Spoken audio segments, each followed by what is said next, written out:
CCN 방송 시청자 여러분들, 그동안도 평안하셨는지요?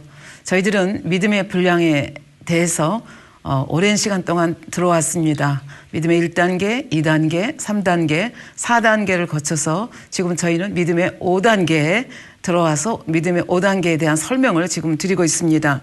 믿음의 5단계는 하나님을 기쁘시게 하는 믿음이라 말씀을 드렸고, 또 온영의 단계라 이렇게 말씀을 드렸습니다.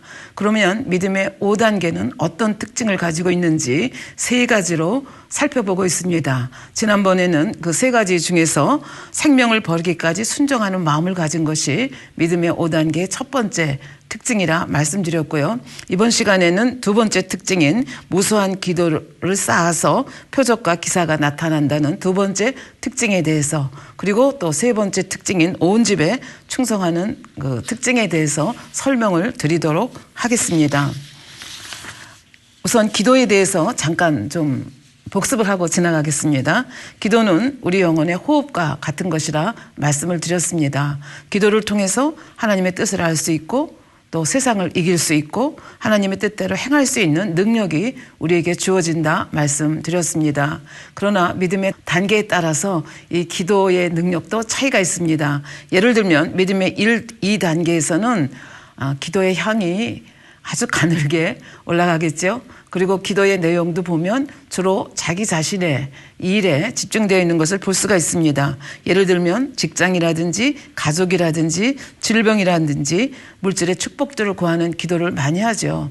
그리고 그나마도 장시간 기도하지 못하는, 아직은 장시간 기도하지 못하는 그런 단계가 믿음의 1, 2단계라고 볼 수 있습니다. 이제 믿음이 점차 성장함에 따라서 기도의 내용도 달라지게 됩니다. 이제는 하나님의 나라에 대해서도 기도하고, 의에 하나님의 나라를 구하는 것, 그다음에 의, 또 다시 말하면 자기의 선교를 놓고 기도하게 되면서 기도의 양이 점차적으로 늘어나게 됩니다. 물론 하나님의 나라와 의를 구할 때도 중심으로 성령의 감동과 충만함 속에서 하지 못하고, 때로는 큰 제목만 하다 보면 그냥 한 5분 10분 했는데 더 기도할 거리가 없는 그런 경우도 있습니다. 그러나 중심으로 기도를 하게 되면, 그리고 성령의 주관하심에 따라 기도를 하게 되면 마치 자기의 문제를 아뢰는 것처럼 조목조목 자세하게 이렇게 기도를 할 수 있기 때문에 기도의 양이 늘어나고, 경우에 따라서는 밤을 새워서 해도 기도를 다 못하는 그런 경우까지 생기게 됩니다. 그리고 이제 믿음의 4단계, 다시 말하면 영의 단계, 그 다음에 믿음의 5단계인 온영의 단계에 이르면 이제는 개인의 문제를 놓고, 가정의 문제를 놓고 기도할 필요가 없습니다. 왜냐하면 하나님께서 이미 축복으로 다 응답해 주시기 때문에 개인의 문제를 놓고 기도하지 않습니다. 그리고 선결도 이미 이루었기 때문에 죄를 버린다든지 악을 버린다든지 하는 기도의 제목을 가지고는 더 이상 기도를 하지 않게 되죠. 그러면 무엇을 위해서 기도하는가? 이제는 하나님의 나라, 그리고 어떻게 하면 하나님의 나라라고 하는 것은 결국 영혼 구원과 관련이 있습니다. 그래서 이제는 어찌하면 더 많은 영혼을 구원할 수 있는지, 어찌하면 하나님의 나라를 더 크게 확장해 갈 수 있는지 하는 것이 기도의 주 제목이 되고, 또 기도의 내용이 된다고 볼 수가 있겠습니다.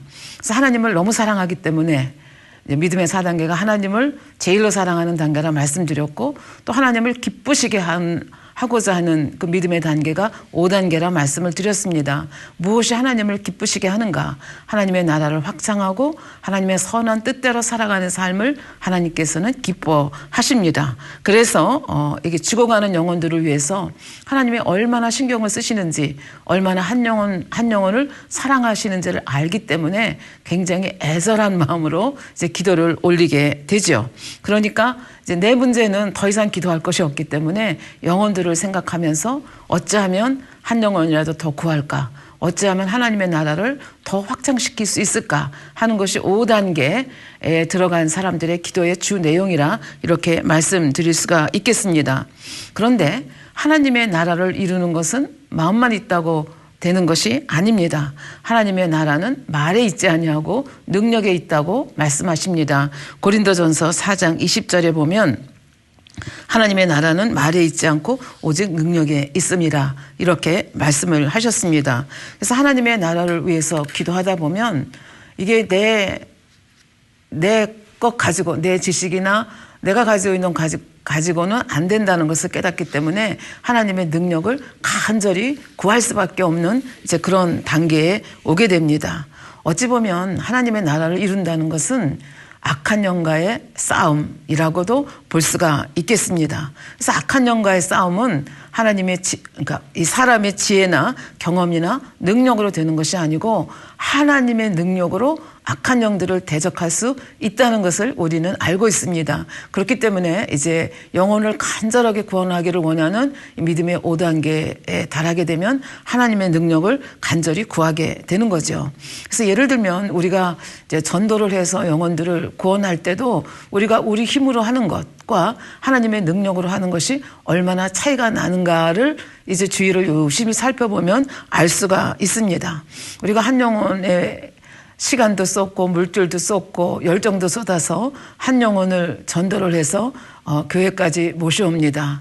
그래서 교회에 잘 적응하는 것 같은데 얼마 있다 보면 그 영혼이 다시는 보이지 않는다든지 아니면 여러 사람을 전도를 해서 교회에 등록까지 시켰는데 어느 순간에 이런저런 이유로 교회에 더 나오지 않는다든지 이런 이제 아픈 경험을 저희가 할 때가 있습니다. 그래서 이렇게 하는 것은 결과적으로 하나님의 능력으로 하지 못하고 어찌 보면 내 지혜와 경험으로 데려다 놨기 때문에 더 이상의 그 발전을 못한다고 볼 수가 있겠습니다. 그렇기 때문에 우리는 그냥 이런 육적인 충성이 아니라 하나님의 내가 할 수 있는 최선을 다한 것 플러스 하나님의 능력이 내려와서 결국은 하나님의 능력이 이들의 마음을 변화시키는 그런 전도를 해야 결과적으로는 우리가 전도를 해서 교회에 모시고 오면 그분들이 이제 교회에 잘 적응을 하고 하나님의 양식을 잘 먹고 이제 정말 훌륭한 크리스찬으로 성장하는 것을 볼 수가 있습니다.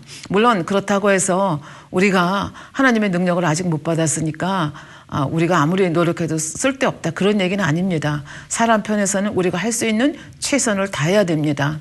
사실 전도하다 보면 물질도 필요하고 시간도 필요하고 정성도 들여야 되는 그런 경우가 많이 있습니다. 그러나 이거 플러스 하나님의 능력이 같이 역사하시면 엄청난 일들을 우리가 이루어낼 수 있다. 그런 뜻이 되겠습니다.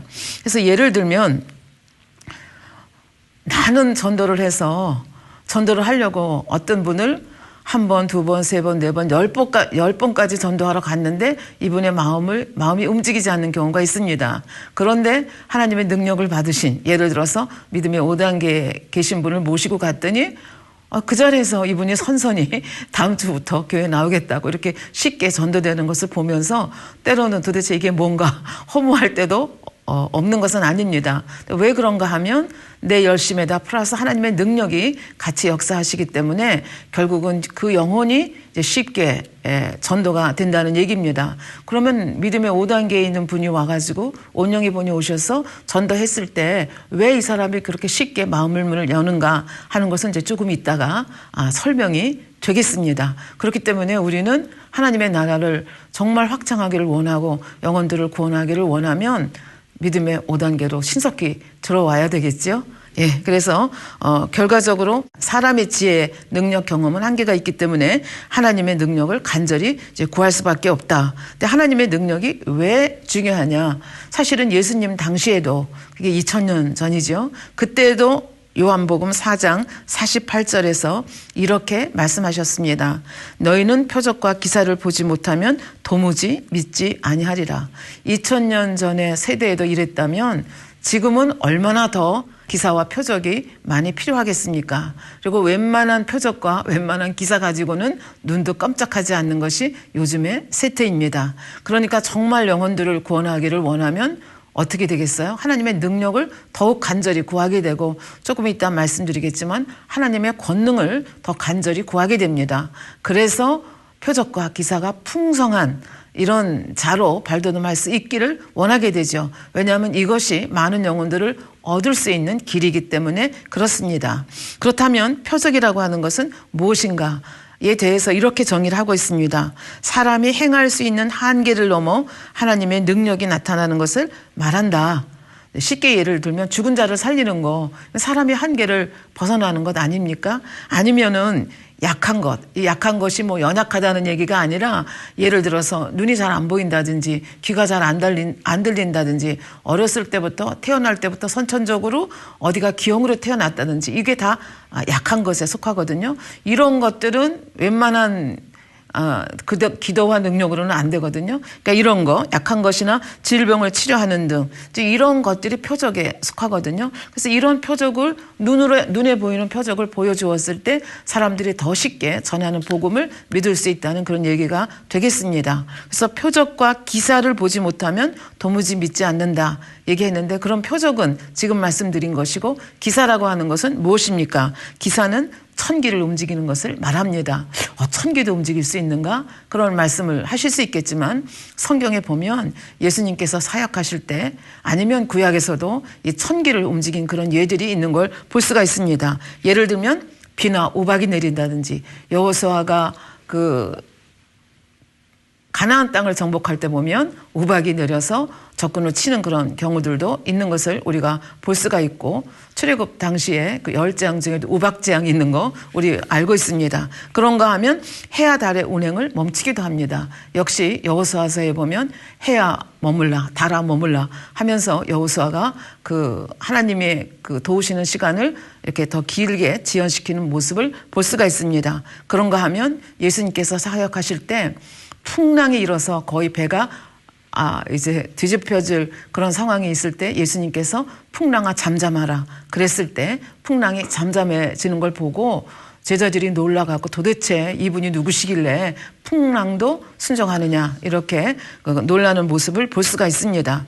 그래서 우리는 이런 표적과 기사를 보지 못하고 복음을 듣는 것보다는 이런 표적과 기사를 보았을 때 하나님은 계시는구나, 하나님은 살아계시는구나, 하나님은 지금도 역사하시는구나, 이런 거를 눈으로 보고 몸으로 체험할 수 있기 때문에 그 전하는 복음에 더 무게가 실리고 더 많은 영혼들이 이제 전도가 될 수 있는 거죠.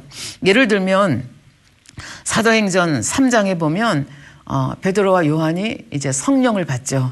성령을 받고 이제 기도하러 성전으로 가는 길에 40여세나 되는 태어날 때부터 안진뱅이, 다시 말하면 선천성 안진뱅이라는 얘기죠. 그래서 40년간이나 그 미문에서 동냥하든 구걸하든 그런 이제 장애인을 만나게 되죠. 그래서 이날은 이제 이 두 사도가 성령의 감동함 속에서 이제 일어나 걸으라 명령을 하고, 이 선천적으로 40년이나 일어나지 못하던 이 사람이 일어날 뿐만 아니라 걷고 뛰는 모습을 많은 사람들이 봅니다. 그리고 이것이 증거가 돼서, 그러니까 표적이 눈앞에 보여지는 이것 때문에 사도행전 4장에 가면 베드로가 설교를 할 때 남자만 5,000명이 믿는 자가 생겼다 이렇게 말합니다. 그러니까 한 번 설교에 5,000명이 회심하고 돌아왔다는 그런 얘기가 됩니다. 그러니까 이 표적과 기사라는 것이 이 복음화시키는 데 굉장히 중요한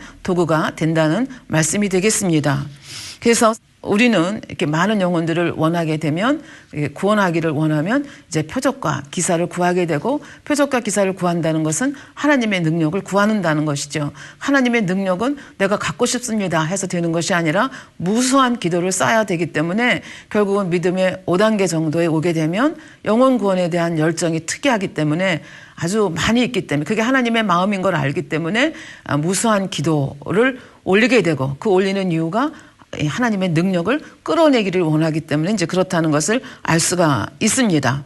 그런데 이제 능력은 그러면 어떻게 받느냐? 지금 말씀드렸듯이 이제 무수한 기도를 쌓아야 되는데, 무수한 기도만 쌓는다고 능력이 오는 것이 아니고 먼저 그릇을 깨끗하게 만들어야 된다고 지금까지 말씀을 드렸습니다. 그래서 적어도 영의 마음을 이루고 이제 온영의 마음을 이루면서 영의 마음을 이루고 온영의 마음을 이루게 되면 영혼 구원에 대한 열정이 이제 더 강하게 되고, 이 영혼 구원은 내 능력으로 되는 것이 아니라 하나님의 능력을 덧입어야 된다는 걸 알기 때문에 이제 무수한 기도를 올리게 된다 이렇게 말씀을 드렸고, 아까 믿음의 1, 2단계에서는 기도의 향이 굉장히 미세하게 올라간다. 그리고 기도하려고 이제 무릎을 꿇어도 우리 보통 기도줄이 잡힌다, 기도줄이 안 잡힌다 그런 얘기를 하거든요. 그러니까 기도줄이 잡힌다는 것은 뭐냐 하면 성령의 충만함이 임해서 하나님 앞에 내 기도가 연락되는 것을 내가 느낄 수 있거든요. 그래서 그럴 때 우리는 기도줄이 잡힌다 이렇게 얘기를 하는데, 믿음의 1, 2단계에서는 이렇게 성령의 충만함을 입어서 기도줄이 잡힐 때까지 몸부림치는 시간이 많이 있습니다. 그렇기 때문에 기도를 장시간 한다 해도 그렇게 몸부림치는 시간이 있고, 그리고 이제 기도 향이 아직은 미세하게 올라가기 때문에 하나님의 그 기도 시간이 많다 해도 능력을 끌어내리기가 쉽지 않다 하는 것을 볼 수가 있습니다. 그러나 이제 점점 믿음의 분량이 커지게 되면, 그래서 믿음의 5단계 정도가 되면 기도하기 위해서 무릎을 꿇는 순간 성령의 감동함을 있습니다. 이건 다시 말하면 기도줄이 그 자리에서 바로 잡힌다는 얘기죠. 그러니까 바로 하나님과 교통을 하게 되면서 굉장히 굵고 맑고 지난 양의 기도가 하나님의 보좌에 올라간다는 얘기죠. 그러니까 같은 시간 앉아서 기도를 한다고 해도 믿음의 1, 2단계가 예를 들어서 1시간 했으면 요만큼 기도 향이 올라간다고 하면 믿음의 5단계는 엄청난 양으로 올라간다는 그런 얘기가 되겠습니다. 더군다나 이제 믿음의 5단계에 오게 되면 하나님 앞에 무엇을 구해야 될지를 압니다. 하나님을 기쁘시게 하는 믿음이라고 말씀드리지 않았습니까? 하나님을 기쁘시게 하는 것이 무엇인가 그걸 알기 때문에 하나님의 마음에 합당한 기도를 이제 올려드리게 되는 거죠. 그러니까 기도하는 내용마다 구구절절히 하나님을 기쁘시게 하고 거기다가 굵은 향으로 하나님 앞에 올라가기 때문에 이렇게 믿음의 5단계 정도에 와서 무릎 꿇고 기도하게 되면 기도를 1시간, 2시간, 3시간, 4시간 한다고 해서 기도를 많이 해서 피곤해가 아니라 성령의 감동함 속에서 기도하기 때문에 오히려 더 충만함을, 육으로도 더 충만함을 얻게 된다 이렇게 말씀을 하고 있습니다. 그래서 이렇게 믿음의 5단계, 온영의 단계가 돼서 굵고 맑고 진한 향의 굵은 기도를 올려드리고 더군다나 하나님을 기쁘시게 하는 그런 기도를 올려드리게 되면 그것이 하나님께서 원하시는 분량에 도달을 하게 되면 하나님께서 하늘을 활짝 여시고 성령의 그 하나님의 능력을 우리에게 입혀주신다 이렇게 말씀을 드릴 수가 있겠습니다. 그러면 하나님의 능력을 입혀준다는 것이 구체적으로 무엇을 말하는가? 성경에 보면 하나님의 능력에 대한 것들이 많이 나와 있습니다. 그런데 이 시간에는 마가복음 16장 17절 18절을 기준으로 해서 중심으로 해서 여러분께 설명을 드리도록 하겠습니다. 여러분들이 굉장히 잘 아시는 기절인데요. 마가복음 16장 17절 18절에는 이렇게 말씀을 합니다. 믿는 자들에게는 이런 표적이 따르리니, 표적의 면주는 조금 전에 말씀드렸죠. 표적이 따르리니 곧 저희가 내 이름으로 귀신을 쫓아내며 새 방언을 말하며 뱀을 집으며 무슨 독을 마실지라도 해를 받지 아니하며 병든 사람에게 손을 얹은즉 나으리라.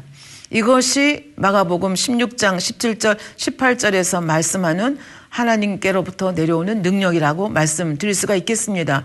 그러면 뭐 뱀을 짚는다든지 뭐 이런 거 도대체 그게 무슨 뜻이야? 이렇게 또 의문을 제기하실 수 있겠는데요. 이 5가지 능력에 대해서 영적인 의미가 있습니다. 그래서 그 영적인 의미를 지금부터 한 가지 설명을 드리도록 하겠습니다. 제일 첫 번째가 곧 저희가 내 이름으로 귀신을 쫓아낸다. 귀신을 쫓아내는 능력에 대해서 말씀을 하고 계십니다. 귀신 얘기하면 그거는 캐캐묵은 옛날에나 있었던 일이지 어떻게 달나라에 가고 이런 초과학 시대에 귀신 얘기하고 앉았냐. 그건 굉장히 그 뒤떨어진 비과학적인 이야기다. 이렇게 말씀을 하고 있는데요. 사실은 비과학적인 얘기가 아니라 우리 주위에도 귀신 들린 사람들 꽤 많이 볼 수 있고요. 성경에 보면 귀신에 대한 이야기가 신구약에 사실은 꽤 많이 나오고 더군다나 예수님 당시 또 사도들의 그 사역 중에 보면 이 귀신을 쫓아내는 사역들이 굉장히 많이 나옵니다. 그러니까 귀신이 그냥 허구적인 존재, 인간이 머릿속에서 만들어낸 그런 존재가 아니라 실제로 우리 실생활 속에서 경험할 수 있는 영적인 존재라는 얘기죠. 그래서 귀신이 뭐냐 하는 얘기에 대해서는 이제 악한 영의 세계에 대해서 우리 당회장님께서 창세기에 대해서 자세히 풀어서 설명을 했는데요. 뭐 짧게 얘기한다면 귀신은 그 사람이 특히 이제 자살한 경우에 그 자살한 사람들의 영혼이 이제 귀신으로 나오게 되는 경우가 많다는 거, 또 뭐 여러 가지 경우가 있겠지만, 그래서 이거는 이제 여러분들이 지옥 책자나 창세기 강의를 들어보시면 자세히 알 수가 있겠습니다. 이 시간에는 이제 그렇게 귀신의 존재에 대해서 누가 귀신이 되느냐를 설명하려고 하는 것이 아니고, 귀신의 존재는 우리가 없다 해서 없는 것이 아니고 분명히 있다는 이야기를 여러분에게 말씀드리고자 하는 것입니다. 예를 들면 예수님 당시에도 예수님께서 그 귀신 들린 자를, 하나님의 능력이 임하면 귀신을 쫓아낸다고 그랬잖아요. 누구의 이름으로? 주님의 이름으로. 근데 예수님께서 그 귀신을 쫓아내고 온전케 한 그런 기록들이 무수하게 많습니다. 그중에서 한두 가지만 소개를 해드리면 마태복음 8장 28절부터 34절에 보면 거라사 지방에 귀신 들린 자 두 사람이 있다고 그렇게 얘기를 합니다. 그래서 얼마나 이 사람들이 사나운지 그 귀신 들린 사람들이 소리 지르고 그런 그 길을 사람들이 지나다니지 못했다. 성경은 그렇게 말합니다. 그래서 예수님께서 그 길을 지나갈 때 이 귀신들도 알거든요. 그래서 예수님을 보고 소리 질러서 이렇게 말씀했다고 되어 있습니다. 하나님의 아들이여, 우리와 당신과 무슨 상관이 있나이까? 때가 이르기 전에 우리를 괴롭게 하려고 여기 오셨나이까? 귀신도 하나님의 아들을 알아보는 거죠. 근데 안다고 해서 믿는 것은 아닙니다. 귀신은 알고 떠들기는 하지만 믿는 존재는 아닙니다. 왜? 귀신을 조종하는 우두머리는 결국 루시퍼거든요. 루시퍼의 이 영향력 밑에 있기 때문에 귀신은 하나님이 누구신지, 하나님의 아들이 누구신지 알아볼 수는 있지만 떠들지만 믿는 존재는 아닙니다. 그래서 이렇게 여기서도 떠드는 거죠. 때가 이르기 전에 우리를 괴롭게 하려고 여기 오셨나이까? 그러니까 예수님께서 귀신을 쫓아내고 하는 엄청난 권능을 가진 것을 알기 때문에 이 귀신들은 자기들이 이제 이 사람들에게서 쫓겨난다는 걸 알기 때문에 이제 구걸을 하는 거죠. 그리고 귀신들은 굉장히 간교하다 그랬죠. 그래서 그냥 나가는 게 아니라 저기 보니까 돼지떼가 엄청나게 많은 거예요. 그래서 예수님께 말씀을 하죠. 30절에 보면 마침 멀리서 많은 돼지떼가 먹고 있는지라 귀신들이 예수께 간구하여 가로되 만일 우리를 쫓아내실진데 돼지떼에 들여보내소서. 왜 돼지떼에 들여보내달라고 합니까? 돼지떼에 귀신이 들어가면 여기 이제 그 다음 절에 나오지만 예수님께서 가라 그랬더니 이제 귀신들이, 이 두 사람에게 들었던 귀신들이 돼지떼에게로 들어갔거든요. 그러니까 돼지떼들이 귀신들이 들어오니까 가만히 있지를 못하는 거예요. 그냥 막 몸을 불불 떨면서 어디로 들어가는가 하면은 갈릴리 그냥 바닷속으로 들어가 버리고 많은 그 호수 속으로 들어가는 거죠. 그러니까 돼지떼가 자기도 어찌할 수 없는, 정할 수 없는 어떤 능력에 이끌려서 그냥 갈릴리 바닷속으로 들어가니까 돼지들은 다 죽었겠죠. 몰살을 했겠죠. 그러니까 무슨 일이 벌어지겠습니까? 사람들은 이 영적인 거를 이해를 못하니까 예수라는 분이 나타나가지고 저 두 사람은 멀쩡하게 된 건 좋지만 우리 재산에 엄청나게 손해가 왔구나. 그러니까 사람들의 나오는 반응이 뭐냐면 예수님 고맙습니다. 예수님의 능력이 대단하십니다. 저 불쌍한 저 두 사람에게서 귀신을 쫓아내 주셔서 감사합니다가 아니었습니다. 성경에 보면 33절에 치던 자들이 달아나 시내에 들어가 이 모든 일과 귀신 들린 자의 일을 고하니 온 시내가 예수를 만나려고 나가서 보고 감사합니다 한 것이 아니라 그 지방에서 떠나시기를 간구하더라.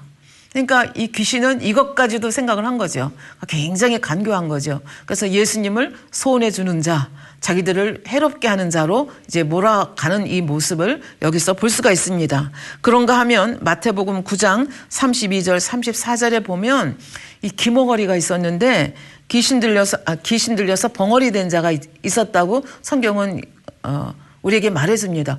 귀신이 들리면 벙어리가 될 수도 있나? 그럴 수도 있습니다. 그래서 여기 보면 32절에 저희가 나갈 때 귀신 들려 벙어리 된 자를 예수께 데려오니 귀신이 쫓겨나가니까 벙어리였던 사람이 말을 하기 시작합니다. 근데 사람들이 두 가지 반응을 나타냅니다. 그 무리가 기이 여겨 가로되 이스라엘 가운데서 이런 일을 본 때가 없다. 기이하게 여기고 이분은 보통 분이 아니네. 그리고 예수님을 다시 한번 정말 존경의 마음으로 바라보는 사람이 있는가 하면 또 그 다음에 34절에 보면 이런 사람이 있었습니다. 바리새인들은 가로되 저가 귀신의 왕을 빙자하여 귀신을 쫓아낸다 하더라. 바리새인들은 예수님이 하시는 이 일들이 하나하나 마음에 맞지 않습니다. 어떻게 하든지 꼬투리를 잡으려고 합니다. 그 근본의 이유가 뭡니까?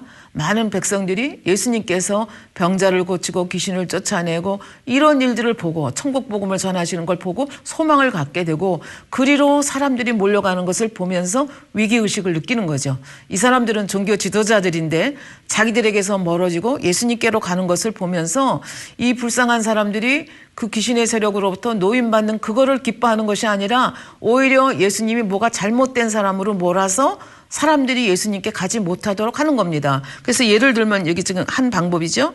저가 귀신의 왕을 빙자하여 귀신을 쫓아낸다. 성령, 회방, 고용, 모독의 행위를 하는 것을 볼 수 있습니다. 그러니까 이렇게 악한 사람들은 선한 걸 보아도 선하게 해석 못하는 걸 볼 수 있죠. 근데 여기서 이제 그것을 드리고자 하는 것이 아니라 귀신이라는 존재가 가공의 존재가 아니라 영의 세계를 보면 이 영안이 열려서 보면 정말로 귀신이 존재한다는 것을 여러분에게 말씀드리고자 하는 겁니다. 예수님 당시만 아니라 사도들이 사역을 할 때도 마찬가지로 이 귀신을 쫓아내는 그런 일들이 있습니다.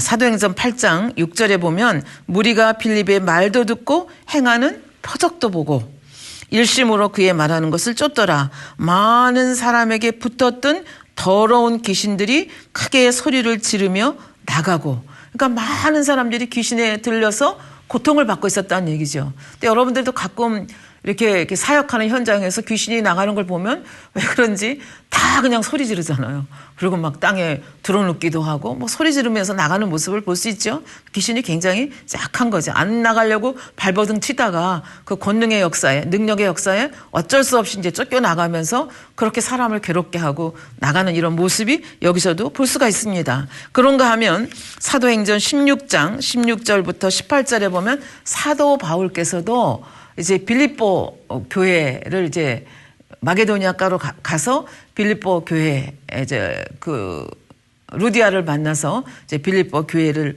이제 열게 되는 그런 장면이 나오는데 이 빌립보 교회에서 사역을 할 때 그 16절에 보면 기도하는 곳에 가는데 이 점치는 귀신 들린 여자가 있었어요. 근데 이 점을 치는 귀신 들린 여자를 이용해서 돈벌이를 하는 사람들이 많이 있었거든요. 이 여자가 이게 점을 치기 때문에 귀신의 힘을 입어서 점을 쳐서 돈을 벌어들이는 역할을 했기 때문에 그 여자가 이 귀신 들린 여종이 굉장히 유명한 여종이었던 것 같습니다. 그런데 아까도 얘기했죠. 귀신도 알아본다고. 그러니까 사도 바울을 알아본 거예요. 그래서 계속 쫓아다니면서 뭐라고 얘기를 하는가 하면 17절에 보니까 이 사람들은 지극히 높은 하나님의 종으로 구원의 길을 너에게 전하는 자라. 알고 떠들긴 하는데 믿는 건 아니죠. 그리고 이 점치는 여종하고 이 사도 바울하고 연결됐다 그러면 이게 하나님의 사역에 굉장히 문제가 되지 않습니까? 그러니까 사도 바울이 참다 못해서 며칠을 이렇게 하니까 할 수 없이 그 점치는 귀신 들린 여종에게서 귀신을 쫓아줬습니다. 그러니까 그 여자에서 귀신이 나가니까 여자는 제정신 돌아왔죠. 근데 문제는 뭐예요? 점을 더 이상 칠 수가 없게 됐다는 것이 문제가 되죠. 그래서 이제 이 여자를 가지고 점치게 해서 돈을 벌었던 사람들이 이 사람들을 무고하게 이제 고소를 해가지고 이제 거기서 매맞고 빌립보 감옥에 갇히는 이제 그런 일이 있는 걸 볼 수가 있습니다. 근데 여기도 보면 이같이 여러 날을 하는지라 바울이 심히 괴로워하여 돌이켜 그 귀신에게 이르되 예수 그리스도의 이름으로, 아까 주님의 이름으로 귀신을 쫓아낸다 이렇게 말씀드렸지 않았습니까? 예수 그리스도의 이름으로 내가 네게 명하노니 그에게서 나오라 하니 귀신이 즉시 나오니라. 이렇게 해서 사도 바울도 그렇고 이제 사도들도 또 빌립 집사 같은 분도 귀신을 쫓아냈다는 기록이 성경에 있는 것을 볼 수가 있습니다. 그런데 사람들은 귀신 얘기하면 굉장히 두려워합니다. 특히 이제 믿음이 연약한 사람들은 귀신 얘기하면 굉장히 두려워하고 내가 귀신을 어떻게 쫓아내? 이제 그런 생각을 하는데 사실은 요한복음 1장 12절에 보면 영접하는 자, 곧 그 이름을 믿는 자들에게는 하나님의 자녀가 되는 권세를 주셨다 말씀하셨습니다. 그 하나님의 자녀가 되는 권세, 우리는 하나님의 자녀이기 때문에 우리가 믿음을 가지고 쫓아내면 얼마든지 쫓아낼 수가 있는데 이제 믿음이 연약하면 쫓아낸다는 생각보다는 두려워하는 그런 경향이 많다는 거죠. 그러나 이제 믿음의 4단계, 믿음의 5단계에 와서 무수한 기도 기도를 쌓게 되면 귀신을 쫓아낼 수 있는 능력을 하나님께로부터 받을 수 있다. 그렇게 말씀을 드릴 수가 있겠습니다. 그래서 귀신 들려서 괴로워하는 사람이 있는데 전도하러 가가지고 아니면 어느 집에 신방을 가서 그 집에 그 귀신 들려서 괴로워하는 사람에게서 귀신을 쫓아내 줬다. 그러면 그 집 식구가 다 예수 믿지 않겠습니까? 예수 그리스도를 믿겠죠. 그리고 굉장히 전도하기가 이제 쉬워질 수 있다 하는 것을 볼 수가 있습니다. 그러니까 마음 문을 쉽게 열니까 아까도 얘기했지만 왜 그러면 믿음의 5단계에 있는 사람들이 이렇게 말씀을 전하면 이렇게 쉽게 문을 여느냐, 그게 바로 이겁니다. 이제 이 믿음의 5단계에 있는 사람들에게는 하나님의 능력이 온전히 임했기 때문에 굉장히 빛이 강하거든요. 그러니까 빛이 강하니까 영혼들을 전도하고 신방할 때 그 영혼들에게 있는 어둠들이 어떻게 해요? 이 빛을 견디지 못해서 결국은 나갈 수밖에 없으니까 결국은 성령이 강하게 역사하고 하나님의 빛이 강하게 역사하니까 원수마귀다 사단이 떠나가니까 어떻게 해요? 마음 문을 활짝 열게 되는 거죠. 그러니까 10번 전도해도 안 되던 사람이, 온영의 사람이, 능력받은 사람이 와서 한 번 전도하면 언제 그렇게 버틴겼는가 쉽게 문을 여는 그런 모습을 볼 수 있습니다. 그건 원수마귀 사단의 세력이 잠잠해졌기 때문에 그렇다는 걸 알 수가 있습니다. 그리고 말씀의 권세가 있기 때문에 은혜도 쉽게 체험할 수 있고 더 나아가서 비질도 싸워 이길 수 있고 말씀대로 행할 능력도 이제 갖게 되기 때문에 그러니까 우리가 영혼 구원에 대한 열정이 있다면 어떻게 돼야 되겠어요? 우리가 믿음의 분량을 키워가서 더 무수한 기도를 쌓아서 하나님의 능력을 끌어내리는 사람이 돼야 되겠다 하는 것을 우리가 알 수가 있겠습니다. 그러니까 믿음의 5단계 능력받은 사람이 와서 기도를 해줘도 그 귀신이 나가지 않는 경우가 있습니다. 한 2가지로 설명을 할 수가 있겠는데요. 첫 번째 경우는 본인이나 가족이나 조상들이 심히 우상을 섬기거나 많은 악을 쌓았는데 아직도 진리를 모르고 믿음이 없는 경우. 2번째 안 나가는 케이스는 하나님을 너무나 서운게한 케이스입니다. 우수한 기도를 통해서 믿음의 5단계에 들어간 사람이 능력을 받는데 2번째는 새 방언을 말한다 했습니다.